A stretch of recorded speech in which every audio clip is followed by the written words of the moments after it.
Hey everybody, welcome back to another exciting episode of What CD is Rob listening to today?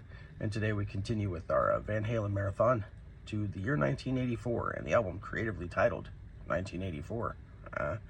And just like that, we come to the end of David Lee Roth's original run in Van Halen in my discography marathon. These first 6 albums all have something to love, but it seems like this one is a favorite for the fans of the band, and it's easy to say why. The album does seem a little bit more radio friendly, especially when you think of the time. As I've said, the 80s were a wild time. The album kicks off with a brief title track, a synth solo that's a bit creepy and eerie in feel, but it leads beautifully into perhaps the band's biggest track of the time, Jump. The song is a punchy synth-driven rocker that still never fails to get a crowd to their feet. There's a bit of David Lee Roth's fuckery here, but it's really not too bad and fairly minimal. He may not be able to sing this track now, but man, he could sing it then. And it sounded fantastic. This track gives us both a killer synth solo and guitar solo. Probably the only time that happened in one of their songs, and since I'm a sucker for keys, though it goes against what most people know about me in terms of a band's most famous songs, this makes Jump one of my absolute favorite Van Halen tracks. Next up was another hit for a band, a song called Panama. This song goes back to the guitar-driven hard rock sound that Van Halen had been known for.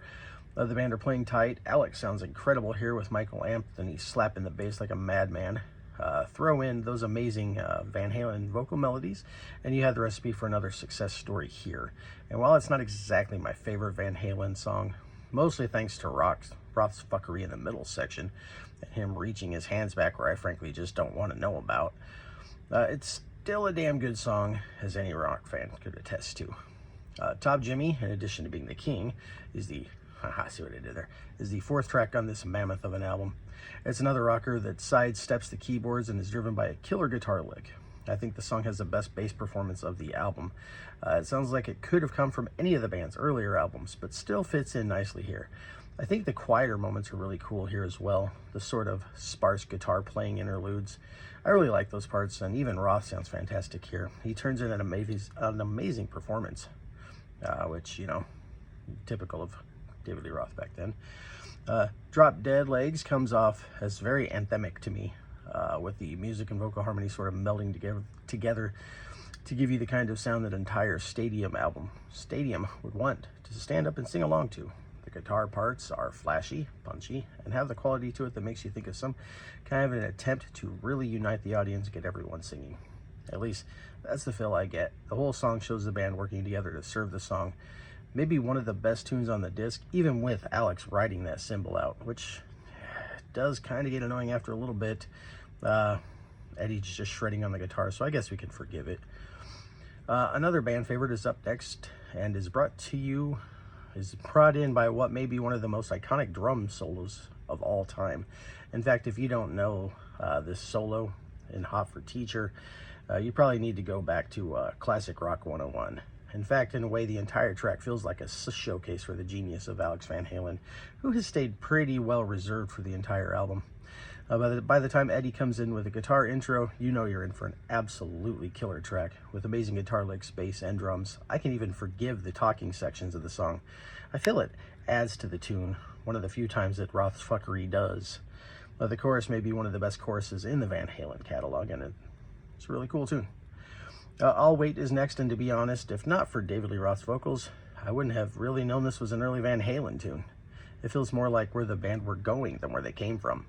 It's a keyboard-driven song that probably polarized some fans when it was released, and yet this track is a favorite of mine. I feel the band should have pulled this out with Sammy when Sammy was in the band. It would have really worked live for them.